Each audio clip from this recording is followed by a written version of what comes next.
I'm going to provide you the analysis of addictive substances and how they are clinically interpreted. It's mostly alcohol and other illicit drugs and substances that I'll be focusing on. Why there's the need for alcohol analysis to identify alcohol addicts, to follow the treatment in cases of intoxication and differential diagnosis, for metabolism studies, and at the same time for screening in traffic. I'll start with a case. 32-year-old male, rents a commercial vehicle, and a breath alcohol test is performed at the police checkpoint, and 0.26 promille alcohol. What is promille? As we always know, it is the gram per liter of alcohol in blood. And it is milligram over deciliter unit that we use in alcohol. So 0.26 promille means 26 milligram per deciliter. And because of this, and it's banned, and there's the get 180 days banned from traffic. So this is this the legal limit, or is it actually sufficient? The breath alcohol test is sufficient to actually ban the driver's license. Looking at the law, and driving under influence of alcohol or any substances is not as prohibited. So it is 0.21 for commercial car users, 21 milligram deciliter and over, and for private car users, 50 mg deciliter. That's the legal limit. So it is over the actual legal limit. And the case is actually objecting, and there should be no prohibition from traffic. But because of a problem there, the law enforcement officers immediately suspend the driver's license, but that person is going to immediately a health institution and give a sample for blood test. And the ethanol in the blood is 0.08. That's the reference value is 0.10. In other words, we would say it is less than 21, which is the legal limit. However, it's a little bit slightly higher over the reference limit. So 26 mg/dl for breath ethanol and 10.8 mg deciliters for blood ethanol. So what is the difference between these two values? What could be the reason? Is it something because the time actually elapsed? Before saying this, let's have a look at the ethanol metabolism. The hydroxyl group, it's actually quite polar, and this polar substances is actually rapidly fusing to all the structures in the body, and in 5 minutes, the alcohol level in the blood reaches to measurable limits. And at the same time, there is a rapid elimination as well, just like a rapid elevation. For ethanol to be eliminated from the blood, it is 15 mg deciliter per hour. If you remember the case, the breath alcohol higher, but the blood alcohol level lower. So there is actually the time elapsed between these two. Can that be the reason? For the alcohol analysis methods, 3 tests that we have: breath alcohol test, enzymatic method for blood, which we use in laboratories, alcohol dehydrogenase, and the chromatographic method. These are the verification tests mainly. The breath alcohol test, unfortunately, its reliability is low when compared to enzymatic. It is mostly the bad side, mostly used by the law enforcement officers or in the emergency department it is used. And oral washing solutions or some energy drinks can give false positive results. Or at the same time, fake ones. There is also the calibration can be very problematic, so false positive results may be the case. Enzymatic method is the one that we most commonly use in our labs. This method is the alcohol dehydrogenase, and the ethanol is turned into acetaldehyde, and there is the again NADH that is measured. From NAD to NADH, biochemically, the transformation there is from lactate to clavate. There is the NADH. Therefore, lactate plus lactic acid, once increased in the body, then with the enzyme, it can give some false positivity with regards to measurement of ethanol in the blood.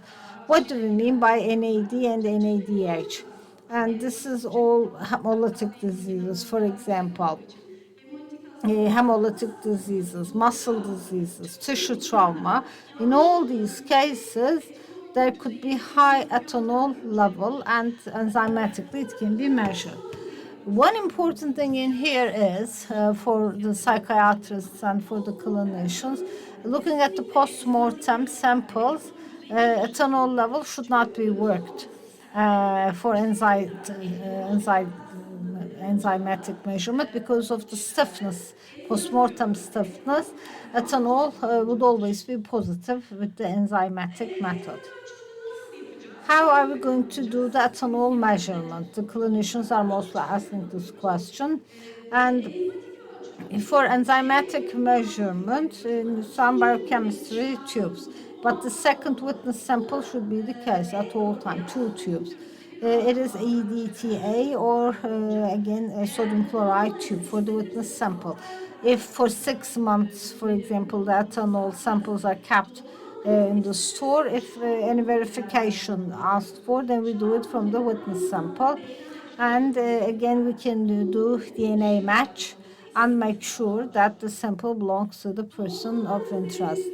Confirmation method is the chromatographic method in all used worldwide, and almost in each analysis actually there is a standard method. It is LCMS or GSGCMS. Why these are the gold standard methods? Because in these methods the molecules, the substances, depending on their atom weight, and also it is at 400, 500 degrees centigrade that the substances in the metabolites are broken down, and depending on their mass weight, almost we have 100% of confirmation. For the confirmation method of ethanol, for chromatographic method, these are the metabolites of ethanol, ethyl glucuronide and ethyl sulfate, which is most commonly used. And for these both, ethyl glucuronide and sulfite, for 2 to 5 days, it could be positive again in blood. And with regards to ethanol, after that introduction, how about the other, addictive substances? Urine drug testing is what we routinely use. Why? In particular, for the differential diagnosis of intoxication, in treatment of substance-induced disorders, and also to understand the overdose use. Or sometimes employers and can ask for screening for illicit drug use, or at the same time for court purposes the urine test is asked for. This is quite an interesting review, actually. Both in the US and in European countries, the drug test is being used, urine drug test. This is a review published in 2016. Despite the routine use of urine drug tests, still, with regards to clinical interpretation of these drug tests, there is no information in the literature, and the clinicians are actually inadequate in this. That's the reason why we have this review. Similarly, the medical reviewer officer, there is such a concept. What are they doing? Medical review officers are mostly the medical school graduates. If the judiciary asks for such tests, they interpret these reports. after being subject to special training. In 2022, they update the case studies, 32 case studies. Again, this is for the clinicians, for the lab experts, for drug analysis in urine and how we can interpret. So in this presentation, the aim of my presentation is to make the participants understand the importance of clinical evaluation of addictive substances, pre- and post-analytic, for the type of specimen. Here you can see for any kind of sample it is possible to do drug analysis, but the one that we mostly use, urine, blood, and hair. And how we are going to select which sample type. What makes us give a decision in here is mostly the detection time. For blood and salivia, we have shorter detection time, a couple of hours to 1 day. However, for urine, 3 days to a week, that's the detection time. For hair, from 3 months to 1 year, that's the detection window. About it may vary. For amphetamine, 2 to 3 days for the detection window. The others, mostly 3 days to a week. There are different detection times, except for opioids. As it is the cannabis, it is all in the fatty tissue, and therefore it is released slowly. Therefore, in chronic use, up to 1 month, it is possible to detect it.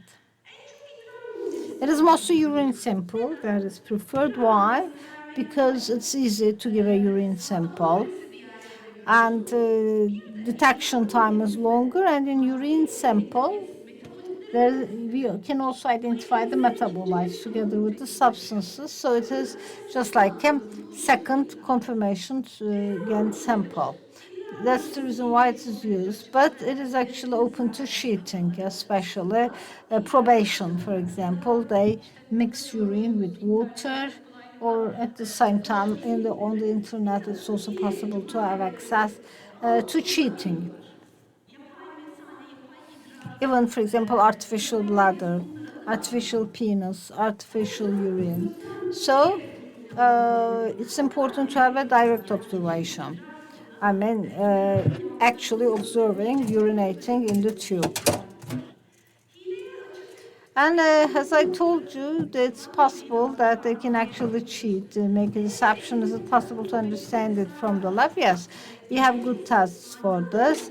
And especially for the integrity tests that we perform for all samples, so we can understand whether there is anything wrong with regards to integrity. It's mostly creatinine and the specific gravity that we check.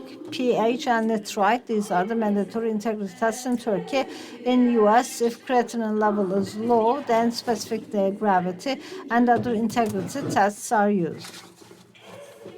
And it is mostly diluting the urine, or consume too much water and try to dilute. Therefore, the substances will be under the cutoff value, so there will be a negative result. If there is a diluted sample, what we should do? Again, this is what the clinicians are always asking for. If there's a diluted sample, you should not reject it, and you should not actually discard it, and should not ask for the second one, because it's a valuable sample to us. Why? Because if we actually have a diluted sample, if the creatinine is between 5 to 20, then we will write down diluted sample, then comes the time for the clinician. If you are asked for a screening test, and depending on the screening test, if the diluted sample gives the negative result, then you have to ask for confirmation.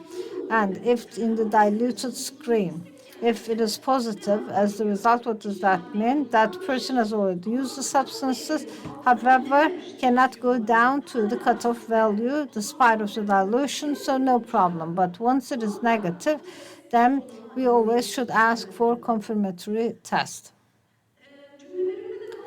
These are the terms that I've already mentioned: screening and confirmatory tests. And in substances analysis, there is actually a two-step. First, the screening analysis, if it is negative, and then negative, but if it is positive, then we use confirmatory test. And for confirmation, it is again LCMS or GCMS. Screening is with immunoassay. Now let me speak about all these tests one by one. First of all, immunoassay. In all MATM labs and in all chemistry labs, they are used. And we actually have a group approach to all substances. What do we mean by this? Depending on the compounds inside, or some compounds that are similar to this, there is a cross reaction and they give a positive value, like amphetamine, benzodiazepine, opiates. We give such names because all the similar compounds can be identified. Cross reaction is the basis of this. There are pros and cons, which I will mention later. What is good about the analysis is that there is high negative predictive value. In other words, if it is negative as the result, it means that it's quite likely that negative. But if positive, then we have to think about it because false positivity is high. I'm sorry, but it is the last 2 minutes. Kromatografi yöntemleri. Chromatography, as you all know, the analytes are identified one by one. Paneli her bir madde. So here you can see each substance and metabolite. It is possible that through confirmatory tests, almost 100 substances can be identified. As for the cutoff values, this is one of the most frequently asked questions. Only opioid cutoff, because we identified them in 2016 in Turkey, and this 2000 cutoff value objected to by many of the psychiatrists. Why? Because they said we are missing it. And between 2000 and 300, we are missing them. And we actually have a study on this, what the optimal cutoff value should be. And we look for, again, the screening 300, and once the confirmatory is 2000, then 54.9% of specificity. But once it is, again, 82.2%, the specificity increase. Therefore, this 2000 cutoff value is the cutoff value that we should be using. Why? Because in the United States, in 1988, from 200 to 3,000 that they removed the cutoff. Why? Because heroin users in particular, almost in all of them, morphine is over 2,000. And it's not between 300 and 2,000. If, for example, you would like to identify heroin use, then 2,000 must be the case. So the second case, cannabis positive in the screening, immunoassay screening, and in confirmation, again positive. However, this person denying the use of cannabis just said, while the friends are smoking marijuana, being subject to the smoke. So the decision is no, because the confirmation test is so important. Passive smoking does not raise actually the cutoff. Therefore, I mean, maybe it could be under the cutoff value, but never above. So this person, for cannabis, a positive cannabis user.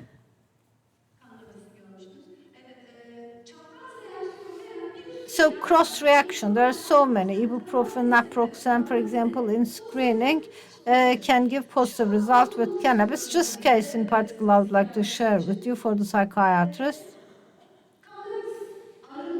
The cannabis withdrawal treatment, and 97 for the again THC, and then on day 9 again 90. But what happens on day 9 that there is 90? How we are going to make a differentiation? We start using cannabis. It actually takes time for the elimination of marijuana. The best way to understand whether it's a new use or not, this is the creatinine value. Looking at the marijuana level, as you can see, it is getting down. I'm sorry, but you have to wrap up.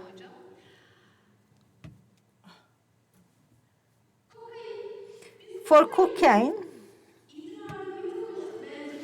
the metabolite is benzoylectonin, and it shows the existence of cocaine, presence of cocaine. And the opioids, what do we have? Three groups. There is morphine, codeine, is totally natural. Semi-synthetic heroin, which we know the most. Synthetic is methadone and fentanyl.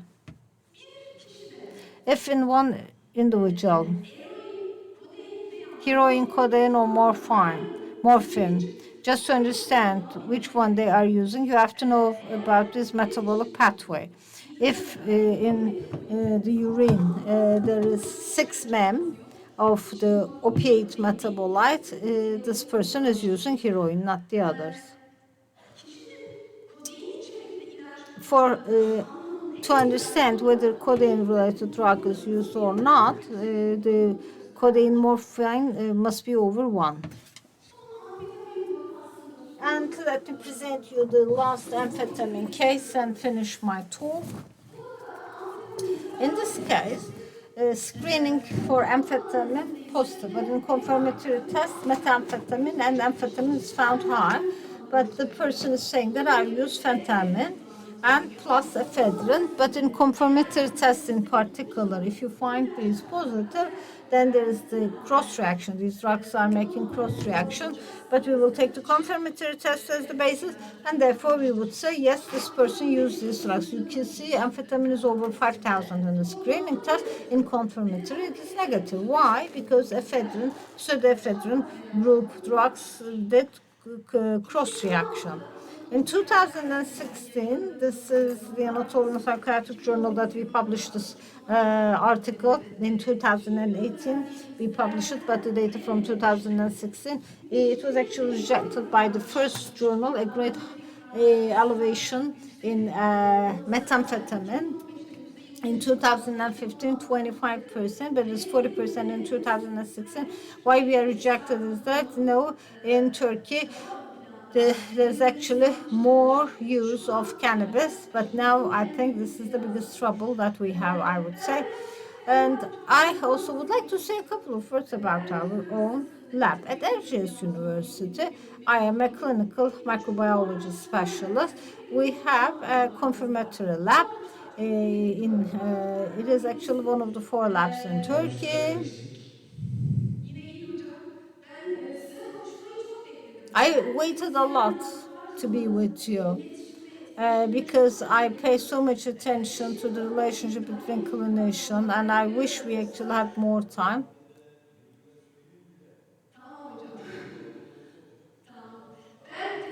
Thank you very much.